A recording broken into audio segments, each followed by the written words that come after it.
संकेत ठीक ठाक, एटलीस्ट इक्विटीज ग्लोबली उछाल दिखा रही, रिस्क ऑन टाइप्स। यूएस में इवेंचुअली इन्फ्लेशन के नंबर्स के दिन तो लड़खड़ाया, मिला जुला कामकाज हुआ, लेकिन ट्रेंड सेट कर दिया उन्होंने। 1% यूएस मजबूत था, एशिया और अबव मजबूती सब जगह नजर आएगी आपको। और ऐसे ही गिफ्ट निफ्टी भी संकेत दे रहा है, हम भी एक दिन लड़खड़ा गए थे वो तो बस, अदरवाइज 2 दिन से उछाल चल रहा है। आज तीसरा दिन होगा, 127% ऊपर ही खुलेंगे।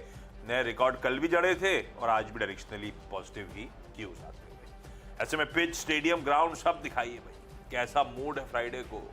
आगे बढ़ के खेलना है या पीछे पिच में रुक के विकेट के पास ही रहना है, विकेट बचाना है या एग्रेसिव रखना है? क्या लग रहा है आपको पिच को देखकर?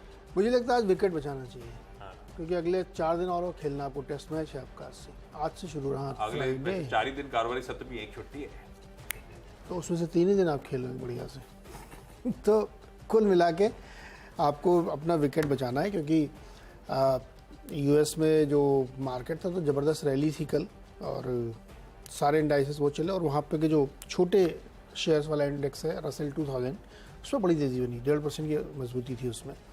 लेकिन एट द सेम टाइम आप क्रूड देखो ना, $95 पर खड़ा, इंडिया के लिए $95 का है। मैंने परसों एक चार्ट डाला था, उस चार्ट में साफ दिख रहा है कि नवंबर के बाद से उसने जो ब्रेकआउट दिया है वो लेवल पार कर रहा है। अब मुझे लगता है 100 तक क्रूड आराम से जा सकता है। तो 100 का क्रूड, 83 पे डॉलर, 105 पे डॉलर इंडेक्स, सेटअप तो अच्छा नहीं है, लेकिन मार्केट उसको अगर इग्नोर कर रहा है फेड की बैठक से पहले कि फेड क्या करेगा पता नहीं, अभी पॉज करेगा या बढ़ाएगा, तो आपको सिर्फ इस समय अपना विकेट बचाना है।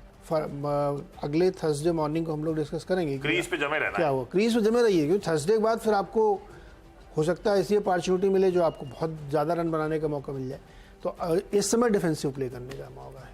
ये देखिए आप, सब नंबर ऊपर, सबका साथ सबका विकास एक साथ चल रहा है। सीरियस ले लिया वर्ल्ड ने अपने उसको, G20 का नारा चल लेना भी चाहिए। वैसे हमने अच्छे खासे लीड करा, पूरा डायरेक्शन दे रहे हैं दुनिया को, ग्लोबल साउथ की वॉइस बन रहे हैं, तो ये सब रिस्पेक्ट आनी चाहिए, बिल्कुल आनी चाहिए। नहीं, बॉन्ड वाले क्यों नीचे ना, जब इक्विटी चल रहा है तो हमको भी कमाने का मौका चाहिए, सब ऊपर एक साथ। परफेक्ट है, ठीक है भाई। अच्छा, टीम पहले के 3 स्टॉक दिखाना शुरू कर दीजिए। रखा है HDFC बैंक, उसके बाद AIA इंजीनियरिंग और तीसरा रखा है सिंजी। इसी को रुक दी थोड़ी देर। HDFC बैंक भाई, फुटसी के बदलाव इंप्लीमेंट होने का समय आ गया है। सेमी एनुअली, मतलब हर छमाही में वो बदलाव लेकर आते हैं अपने इंडेक्सेस में। वो बदलाव इंप्लीमेंट होने हैं मंडे से। तो मंडे को जो जो फुटसी ट्रैक कर रहे हैं उनके लिए इंडेक्स बदला हुआ नजर आएगा। इंक्लूजन, एक्सक्लूजन, वेटेज अलग अलग, वो सब होना है। अगर मंडे को होना है तो उसके एडजस्टमेंट दरअसल स्क्रीन पे आज प्ले आउट होंगे, और वे जनरली प्ले आउट होते हैं 3:30 के जितना करीब, ताकि ट्रैकिंग एरर उतनी रिड्यूस हो। तो आप 2:45, 3 बजे के आसपास आमतौर पे देखते हैं ये एडजस्टमेंट्स प्ले आउट होने का समय होता है। फुटसी और MSCI सबसे वाइडली ट्रैक्ड है इंडेक्सेस जिसको सारे पैसिव फंड्स फॉलो करते हैं, इसलिए फुटसी और MSCI की अहमियत ज्यादा है। पैसिव फंड्स जो एक्टिवली इंडिया को ट्रैक नहीं करते, वो इन इंडेक्सेस के थ्रू भारत में पैसा डाल देते हैं। तो इनका काम है बेसिकली ट्रैक करते हैं उस पर्टिकुलर इंडेक्स को, जैसे बदला हो वैसे बदले। तो HDFC बैंक पहला, इसीलिए आज का स्टॉक इन फोकस भी, और सबको पता था कोई नई चीज नहीं है, लेकिन फ्लोज तो आज ही आने, पता है तो क्या हुआ। HDFC बैंक का वेटेज बढ़ना था, चैनल पे बहुत डिटेल में चर्चा हुई थी कि वेटेज एक मुश्त नहीं बढ़ाया जा रहा है। फुटसी ने क्लियर कर दिया था 3 ट्रांचेस में हम बढ़ाएंगे पैसा, डालेंगे पैसा, वेटेज बढ़ाएंगे, है ना। वो पहला ट्रांच इफेक्टिव होना है मंडे को, तो आज एडजस्टमेंट प्ले आउट होने का दिन है। Back of the envelope calculations और रिपोर्ट सजेस्ट करती हैं शायद HDFC बैंक में $650 मिलियन के इनफ्लोज, $65 करोड़ के इनफ्लोज आज आने हैं। और सिर्फ फुटसी नहीं, फुटसी, सेंसेक्स और विजडम ट्री ETF फ्लोज जो है, इनफ्लोज है, सबका इंक्लूजन है, और $650 मिलियन का कैलकुलेशन बैठता है। HDFC बैंक की बात कर रहा हूं अभी, वो दिखाइएगा। HDFC बैंक इसीलिए आज का रडार वाला स्टॉक। खैर, ये स्टॉक पिछले कुछ दिनों से मूव ऑलरेडी कर रहा है, सब 1600 वाला 1640 पे आके खड़ा हुआ है। इसीलिए नहीं कि आउट परफॉर्मेंस, सिर्फ इसीलिए कि वो इन्फ्लेशन के नंबर कूल ऑफ हो गए वगैरह वगैरह। दरअसल सबको पता है ये इनफ्लोज आने, और इनफ्लोज से पहले लोग अपने आप को पोजीशन कर रहे थे। पर जो पैसिव फंड्स हैं वो आज पैसा डालेंगे। मैं इसको ग्रीन लेके चलता हूं। अच्छा, ये जो ओवरऑल अगला स्टॉक दिखाइए एआईए इंजीनियरिंग, ये जो ओवरऑल आज रीजिग हो रहा है, जो पैसा आना है नेट नेट कहा जा रहा है, कुछ आएंगे कुछ जाएगा पैसा, है ना, तो नेट नेट $570 मिलियन के इनफ्लोज हैं। 6.5 एचडीएफसी ले गया। एआईए इंजीनियरिंग दूसरा इंटरेस्टिंग स्टॉक है। फुटसी का सबसे वाइडली ट्रैक्ड इंडेक्स है फुटसी का ऑल वर्ल्ड इंडेक्स। उस ऑल वर्ल्ड इंडेक्स में एआईए इंजीनियरिंग, इसका इंक्लूजन $30 मिलियन के इनफ्लोज लेकर आएगा। तो $30 मिलियन एआईए इंजीनियरिंग की बारी है। शाम को आ जाए पैसा, मैं उसको ग्रीन ले रहा हूं। आप लोग वॉच आउट करिएगा, हो सकता है लेट ट्रेड में प्ले आउट हो, कई बार नहीं भी प्ले आउट होता, कई बार पैसा आ रहा होता है, उन्हीं का कोई फंड बेच रहा होता है। जैसे लास्ट टाइम मुझे याद है कई सारे फंड टीम में लिए थे, वो मूव ही नहीं करे थे। पर फ्लोज आने एक कंफर्ट है, स्टॉक रेडार पे रखना ही चाहिए। और तीसरा सिंजीन है। सिंजीन भी इसीलिए पहले इसलिए मेंशन कर रहा हूं कि फुटसी के ऑल वर्ल्ड इंडेक्स में इसका इंक्लूजन। एआईए के पास $30 मिलियन आने, इनके पास $20 मिलियन आएंगे। तो ये दो इंक्लूजन ऑल वर्ल्ड इंडेक्स के, और दूसरा एचडीएफसी बैंक तो खैर चमकेगा, वो उसका तो आज दिन ही है। तो एचडीएफसी बैंक, एआईए और सिंजीन तीनों हरे बड़े आराम से। वाह, ऐसी लाइफ इजी हो जाए, क्या बात है। अभी इनकी पारी, इससे भी ज्यादा इजी लाइफ है। बताइए जरा आप। अपनी लाइफ ही वाकई बहुत इजी है। अपनी क्रूड से रिलेटेड स्टोरीज हैं। आज सुबह का सबसे बड़ा क्यू था ग्लोबली। सोना क्यू था, 95 के आसपास क्रूड पहुंच रहा है। लेकिन जो आप सोच रहे हैं उसमें ओएनजीसी ऑयल नहीं है। अरे क्या रख दिए फिर? आज 15 तारीख रिवीजन आने हैं। हाँ, फोर्टनाइटली रिव्यू है, कच्चा तेल फटा हुआ है, विंडफॉल लगा दिया जाए, सारा पैसा खींच लिया जाए। तो इसलिए उनको छोड़ देने हैं। पर आज तो ले लेते, कल मंडे को रिएक्ट करते हैं हम लोग। ना, क्यों ले, जब पता है बेचारों के ऊपर खाने वाली। तो जिनके ऊपर असर पड़ेगा उसमें Asian paint, Berger paint, BPCL, HPCL, IOC भी जोड़ लीजिएगा। हालांकि मेरी टीम में नहीं, लेकिन उनको जोड़ लीजिएगा। क्यों है, देखो क्रूड बहुत ऊपर बढ़ गया है और इसका इम्पैक्ट मार्जिन पे आपको आता हुआ दिखेगा। कोई कुछ भी कहे, असर तो पड़ना तय है, क्योंकि इतने महंगे क्रूड पर आप बच नहीं सकते हैं। डीजल पर अनुमान है कि करीब ₹7 की अंडर रिकवरी चालू है जुलाई से, और अब ये जुलाई तो बहुत नीचे था। ओएमसीज बुरा फंस रहे हैं, गलत टाइम हो रहा है, सब पास ऑन नहीं करना है। एलपीजी का सब इन पे टिका दिया गया और अब यहाँ पे स्क्वीज होना शुरू। तो आप सोचिए ये सिलसिला मई तक चल सकता है, चलेगा ही। और क्रूड में मुझे ऐसा लगता है कि $100 बहुत दूर नहीं है। अगले हफ्ते ही आप $100 देखेंगे। तो $100 पे अगर क्रूड है और ₹7 की अंडर रिकवरी जुलाई अगस्त में थी, आज आप सोचिए क्या हालत होगी। तो ओएमसीज के लिए दिन अच्छे नहीं है भाई, जो अब कुछ भी हो।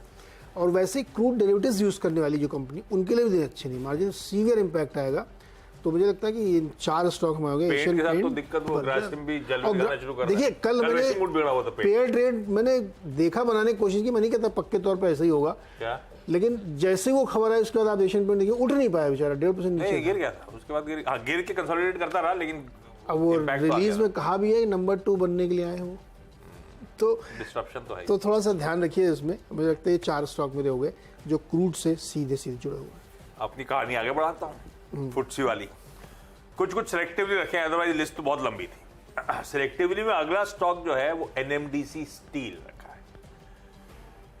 ये फुटसी का इंक्लूजन जो है इसके, अब ये इसका बॉलपार्क एस्टिमेट कहता है $10 मिलियन से शायद ज्यादा के फ्लोज। ऐसा कुछ बहुत मीनिंगफुल नहीं, लेकिन $10 मिलियन के फ्लोज आने इंक्लूजन के। डेटा पैटर्न्स ऐसे ही, इसमें भी $10 मिलियन क्या इर्द गिर्द या उससे थोड़े से ज्यादा फ्लोज आएंगे। और अपार इंडस्ट्रीज तीसरा रख लिया। ये तीनों, अदरवाइज लिस्ट लंबी थी। क्यों सेलेक्ट कर लिए ये वाले? कुछ ऑलरेडी चले हुए थे स्टॉक्स, तो उनको मैंने हटा दिया था। जो ज्यादा चले नहीं थे उनको मेंशन करने की जरूरत थी। जो इलिक्विड थे उनको मेंशन कर रहा था। अपार भी ध्यान रखिए, 5-5.5% कल मूव दिखा चुके हैं, तो अब वो कुछ हद तक बाजार प्रीएम्प्ट कर रहा है। लेकिन एक्चुअल फ्लोज आने, देखते हैं आज होता क्या है। हो सकता है ट्रेड लिया लोगों ने, कल लिया, आज जब फ्लोज आएंगे माल छोड़ देंगे अपना स्मार्टली, जो भी हो। तो आप तो सिर्फ वॉच आउट करिए। तो ये 3 और जोड़ दिए मैंने, सिर्फ वो रीजिक वाले, एनएमडीसी स्टील, डेटा पैटर्न्स और अपार। हो गए 6। यस।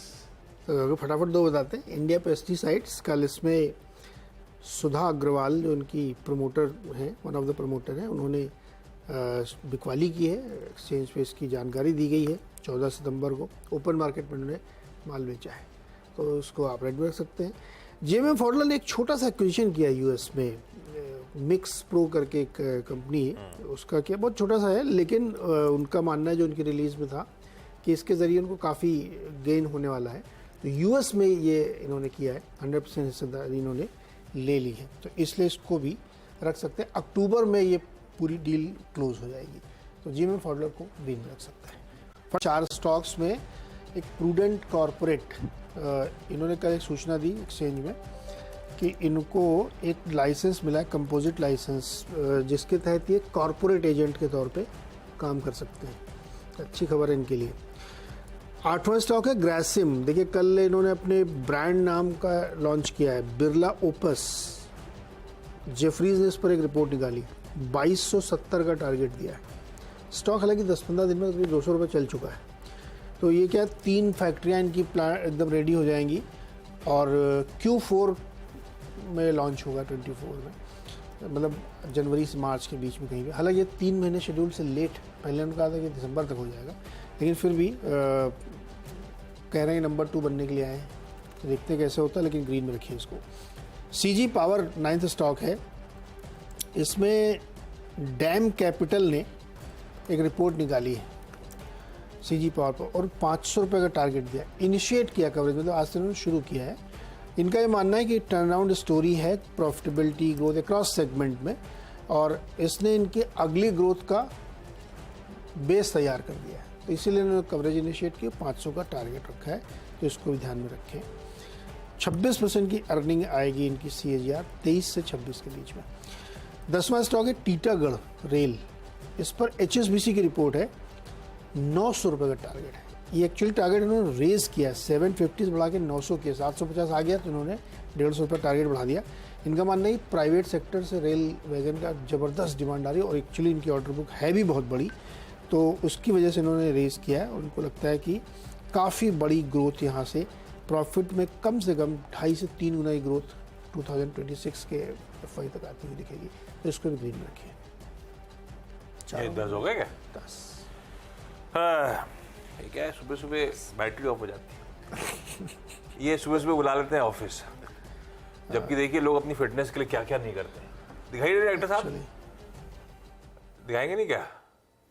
अरे यार दिखाते नहीं। ये देखिए ममता दी अपने साथ स्टाफ वाफ के साथ सुबह सुबह एक्सरसाइज कर रही है, और आप बुला लेते हैं सुबह तड़के ऑफिस। आधे जब दूध वाला नहीं आता बिल्डिंगों में, हम आ जाते हैं ऑफिस। क्या की एक्सरसाइज, क्या ये दौड़ दौड़। फिट रहने के लिए जरूरी है। क्या जरूरी है? ऑफिस ना है? हाँ, और क्या, जॉग करके आओ। ये स्पेन का है, मैड्रिड का। स्पेन में भाग रही है? मैम इस समय गई हुई है सारे। अभी दुबई में जब आपको पता रानिल विक्रम सिंघे वाली बाइट चल रही थी, तो ये इन्वेस्टमेंट के जो दुबई में दोनों की मुलाकात हुई थी, हाँ, एयरपोर्ट पे। हाँ। तो इस समय हमको तो उसी दौरे पे हैं, तो वहाँ का ही विजुअल। उन्होंने पूछा था इनसे कि आप ब्लॉक के लीडर, आप PM फेस है ना, ऐसा कुछ? हाँ, PM फेस, क्या आप लीड करेंगे इंडिया को?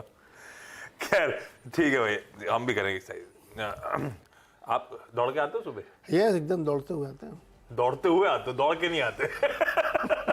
ठीक है, दौड़ते हुए तो हम सब आते हैं। सियाराम सिल्क मिल्स अगला हरे में रखा है भाई। बायबैक अपडेट आया, जैसे एल&टी का आया था, इनका भी आ गया। भागे जा रहा है, क्या करें कंपनीज ने, तो बायबैक फेल हो जाएगा। बायबैक का प्राइस बढ़ा दिया गया है, 650 रुपए बायबैक का प्राइस था, 720 रुपए कर दिया। हाँ, वो बड़ा है, मेरे ख्याल से क्वांटम ही रखो, नंबर ऑफ शेयर्स जो परचेज करेंगे वो रिड्यूस होगा, पर फिर भी 3.2% इक्विटी बायबैक करने की तैयारी। सीक्वेंट साइंटिफिक, ये अपनी जो थाने की API फैसिलिटी है उसको बोर्ड ने मंजूरी दी है बेचने की। स्ट्राइड्स फार्मा साइंसेस, डोलूतिग्रावीर टैबलेट जो है उसके लिए टेंटेटिव अप्रूवल आया है। ये जो है क्या करती है अभी मैंने देख नहीं पाया हूं। 50 mg, अच्छा ये इंपॉर्टेंट है, 1345 मिलियन US की मार्केट अपॉर्चुनिटी है। ये अपनी बेंगलुरु फैसिलिटी से बनाएंगे इस प्रोडक्ट को, और टेंटेटिव अप्रूवल के बाद जब पेटेंट्स एक्सपायर होंगे तो फुल अप्रूवल में तब्दील हो जाएगा। इंडियन होटल्स लास्ट में रख रहा हूं, फ्राइडे फैक्टर भी था, पहले 2 होटल ले जा रहा था, 2 होटलों में खबर है दरअसल, फिर फाइनली इंडियन होटल्स के साथ ही जा रहा हूं क्योंकि दूसरा तो बहुत चल रहा है स्टॉक। ताज होटल फ्रैंकफर्ट जर्मनी में आएगा, एक ऑपरेटिंग लीज एग्रीमेंट कर रहा है। हमेशा से वैसे ग्लोबल थे, लंदन में तो ऑलरेडी प्रॉपर्टीज थी। धीरे धीरे और ग्लोबल पोर्टफोलियो अब एक्सपैंड कर रहे हैं। बढ़िया है, बहुत बढ़िया। ताज ब्रांड में से गजब है, globally well renowned. Indian hotels green रख के चलते हैं इस डेवलपमेंट पे। क्विकली छोटा सा ब्रेक के उस पास जब लौटेंगे, चाइना के आंकड़े आ रहे हैं, स्क्रीन पे आने शुरू हो चुके हैं। इसके बाद आप सबका स्वागत है, मेरी 10 की सीधा सौदा की टीम क्विकली आपकी स्क्रीन पे सब हरा है, और आप ध्यान रखिएगा, खबर ऐसी है उसकी वजह से लिया है। पहला तो फुटसी का रीजिक जो होना है, बदलाव जो होने, वो मंडे इंप्लीमेंट हो रहे हैं, तो आज फ्लोज उस लिहाज से एक दिन पहले चैनलाइज होंगे। हरे रख दिए जहां पे इनफ्लोज आने हैं। सबसे prominent HDFC bank $650 million, AIA engineering $30 million, Syngene $20 million, NMDC steel, data patterns, अपार इंडस्ट्रीज, मेरे ख्याल से $10 मिलियन प्लस के फ्लोज यहां पे आने हैं। सियाराम सिल्क मिल्स अपने बायबैक का प्राइस इनहैंस कर दिया है, यानी कि बढ़ा दिया है। सीक्वेंस साइंटिफिक अपना एक धंधा बेचने के लिए बोर्ड की मंजूरी लेकर आया है। स्ट्राइड्स फार्मा एक दवा जिसका अच्छा खासा मार्केट अपॉर्चुनिटी है, $1000 मिलियन से प्लस की, उसके इसको US FDA की नॉट मिलती है उस दवा के लिए। इंडियन होटल जर्मनी फ्रैंकफर्ट में ताज का परचम लहराएगा, होटल के लिए टाई अप किया है, सब ग्रीन, सारे ग्रीन। वाओ, कुछ हमारे रेड है, और उसका असर है क्रूड ऑयल का। Asian paint, Berger, BP, HP, इन सब में दबाव देखने को मिला क्योंकि क्रूड में बहुत तेज़ी आ गई है। और इंडिया पेस्टिसाइड्स में प्रमोटर ने कल सुधा अग्रवाल जी ने शेयर बेचे ओपन मार्केट में। जेम फॉडलर को एक छोटा सा एक्विजिशन उन्होंने US में किया है। कंपनी का मानना है कि इससे उनको काफ़ी बेनिफिट होगा। प्रूडेंट कॉर्पोरेट को कॉर्पोरेट लाइसेंस मिल गया है एजेंसी, जिसके थ्रू ये अपने काम काज करेंगे। ग्रासिम में जेफरीज की रिपोर्ट आई है और 2250 का टारगेट है। उनका मानना है कि ये जो प्लांट और पेंट वगैरह सब Q4 में लॉन्च होने की तैयारी है। CG पावर पे डैम कैपिटल ने अपना कवरेज इनिशिएट किया और काफ़ी राइज किया टारगेट में। और टीटागढ़ रेल में भी HSBC ने 750 से 900 टारगेट कर दिया है, और उनका मानना है कि यहाँ से आगे भी बहुत स्ट्रॉन्ग ग्रोथ देखने को मिलेगी।